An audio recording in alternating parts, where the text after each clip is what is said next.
Salut à toutes et à tous, et bienvenue dans ce nouvel épisode de Raconte-moi une photo. Le poids des mots, le choc des photos. La photographie dont nous allons parler aujourd'hui est sans doute la mieux à même pour illustrer cette maxime. Et si bien qu'on l'a vu dans énormément de médias, que ce soit à la télévision, sur internet, mais plus particulièrement dans les manuels scolaires, puisqu'elle est l'une des photographies qui représente le mieux la famine en Afrique. Jingle.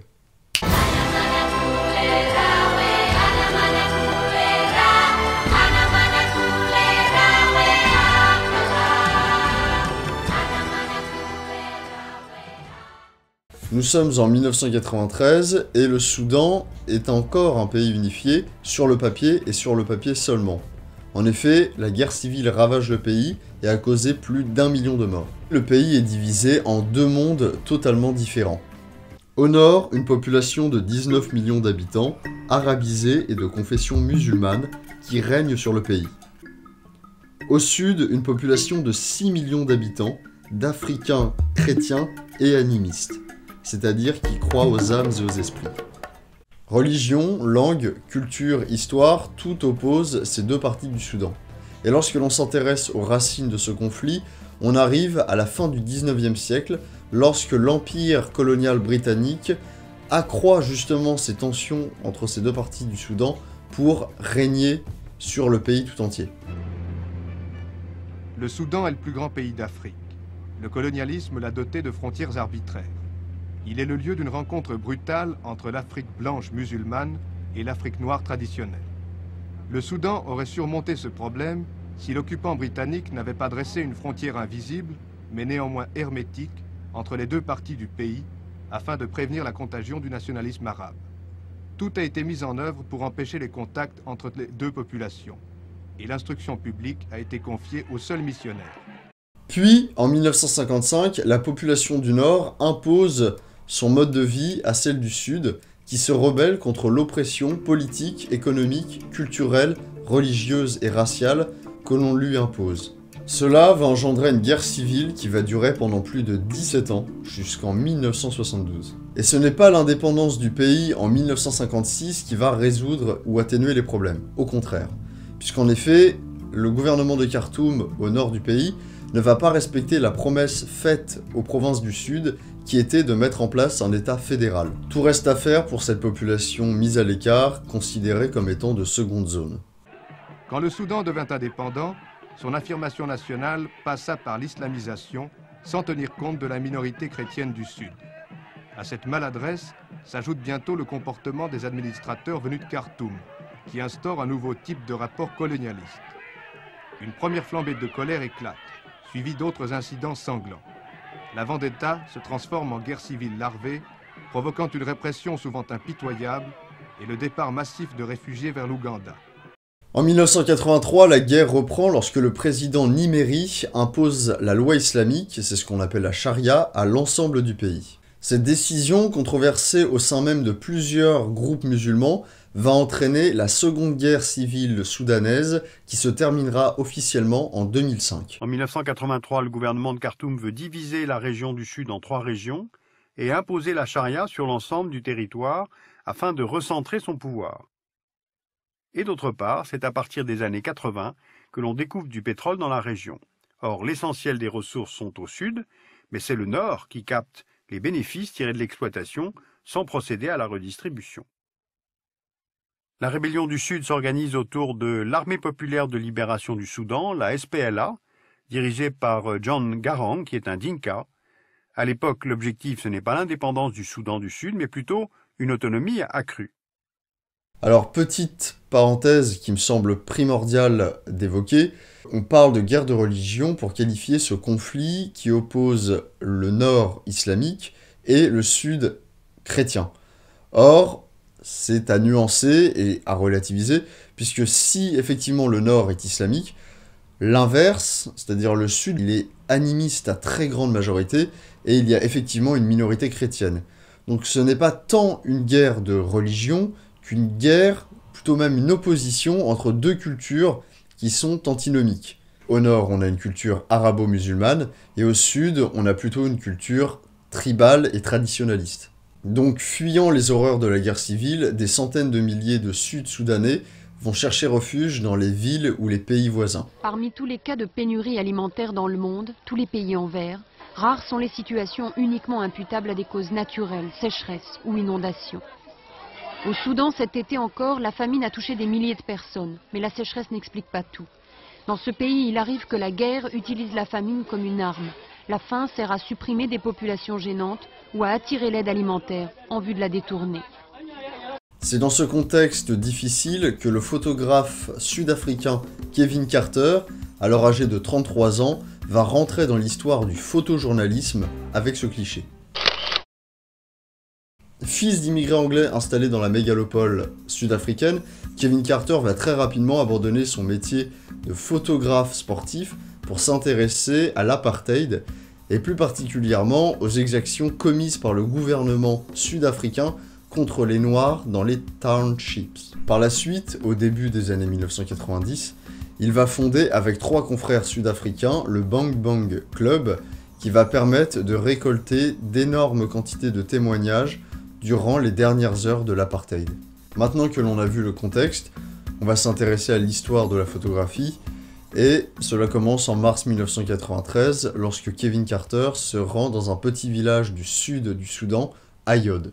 Accompagné de l'un des membres du Bang Bang Club, Jao Silva, le but va être de montrer les ravages de la guerre civile et de la famine qui touche le Sud-Soudan.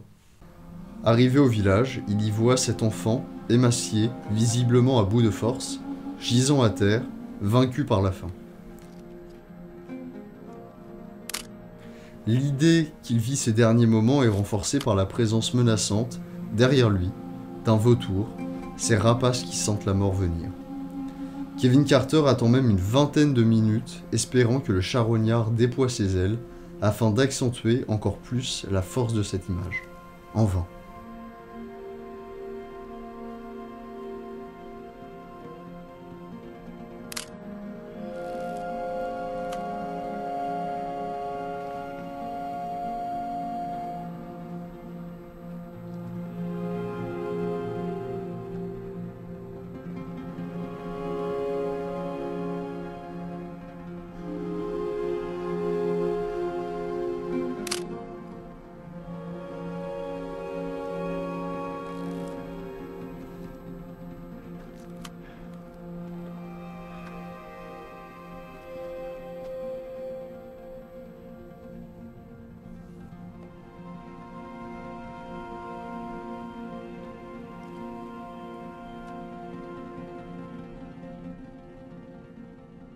Et cette photographie, elle va faire beaucoup parler d'elle, d'abord lorsqu'elle est publiée dans le New York Times le 26 mars 1993, puis lorsqu'elle est reprise par les grands journaux du monde entier, afin d'illustrer les conséquences de la guerre civile au Soudan. Sauf que la très grande majorité des commentaires que va recevoir le New York Times, c'est pour critiquer le comportement de Kevin Carter. En effet, les gens vont l'accuser d'être resté là, impassible, uniquement pour capturer la photo, puis s'en aller. Les gens vont aller jusqu'à dire que Kevin Carter voulait que le vautour attaque l'enfant. Bref, ils vont aller jusqu'à dire que Kevin Carter était le véritable charognard dans cette photographie. Un an plus tard, le 12 avril 1994, le New York Times téléphone à Kevin Carter pour lui annoncer qu'il est le lauréat du prestigieux prix Pulitzer, dans la catégorie reportage. Inévitablement, les critiques à l'encontre de Kevin Carter vont reprendre de plus belle, et cette fois, c'est aussi l'éthique du métier de photographe-reporter qui va être remis en question. Beaucoup de personnes vont se demander pourquoi Kevin Carter n'avait pas aidé l'enfant au moment des faits, et c'est pourquoi, en 2011, un photojournaliste, Alberto Rojas, va décider de mener l'enquête. Ce qu'il découvre est incroyable puisqu'il va se rendre sur les lieux, là où a été prise la photo. Et là, il trouve la trace du propre père de l'enfant, vivant encore au Sud-Soudan.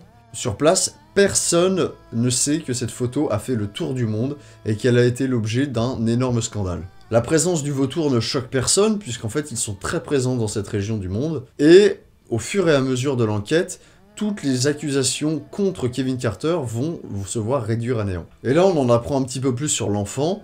Déjà, ce n'est pas une fille, contrairement à tout ce qui avait été dit jusque-là. D'ailleurs, la photo s'appelle « La fillette et le vautour ». Et effectivement, ce n'est pas une fille, c'est un petit garçon qui s'appelle Kong Nyong. Et si vous regardez la photographie d'un petit peu plus près, vous pouvez vous apercevoir que l'enfant a un bracelet blanc autour du poignet. Et en fait, ce bracelet blanc, il signifie que l'enfant vient d'être pris en charge par un centre de secours appartenant à Médecins du Monde. Et un autre point qui annihile une rumeur qui était avancée au sujet de cette photo, on pense que l'enfant est seul et abandonné, or il n'en est rien, puisque sa tante est en train de faire la queue pour recevoir une ration alimentaire donnée justement par Médecins du Monde. Alors pourquoi sa tante ? En fait, sa mère, elle, est morte en couche. Son père, qui est devenu l'un des sages du village, affirme que son fils a vécu pendant de nombreuses années, mais qu'il est décédé, 14 ans plus tard, des suites d'une fièvre liée au paludisme, l'un des autres maux qui frappent le pays. Malheureusement, les gens ont continué d'attaquer Kevin Carter sur cette photographie jusqu'à sa mort, puisqu'en effet il est mort le 27 juillet 1994, quelques mois seulement après avoir reçu le prix Pulitzer. Kevin Carter est endetté et dépressif, et il va se suicider juste après avoir reçu la nouvelle, comme quoi l'un de ses amis et confrères a été tué lors d'un reportage en Afrique du Sud. Sur la note qu'il laissa, Kevin Carter évoquera « les souvenirs persistants de tueries et de cadavres, de couleurs et de douleurs, de fous de la gâchette, souvent des policiers, d'enfants mourant de faim ou blessés, qui le hantaient. » Rien sur ce fameux cliché, Kevin Carter ne se sentait pas coupable, a raison.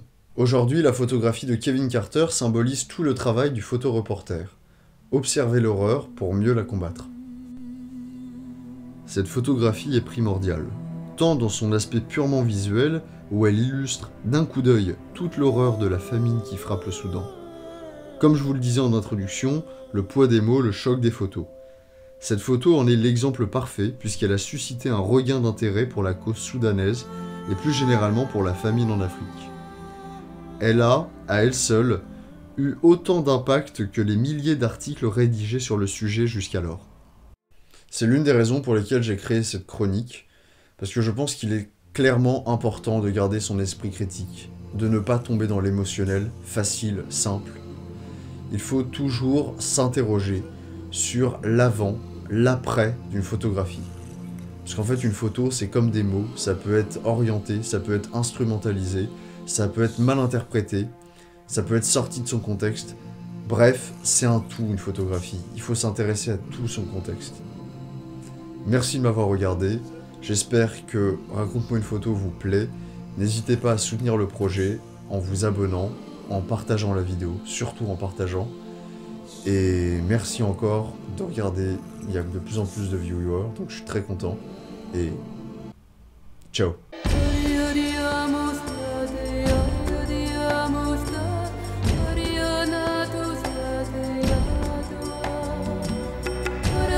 To